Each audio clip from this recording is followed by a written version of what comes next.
On this video, I'm gonna show you how to post Instagram longer stories easily and fast. Hello guys, welcome back to this new video.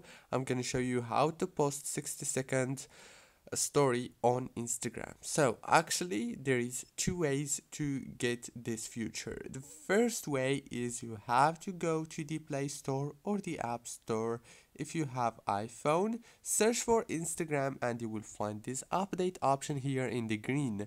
Click on it and your Instagram is gonna be updated.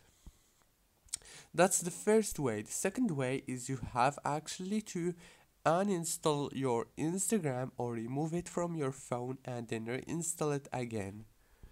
And the third thing that I want to say is if the problem is not solved yet, even if you updated your Instagram, this means that this option is not available in your country yet.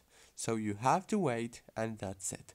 Don't forget to like, subscribe. Thank you for watching.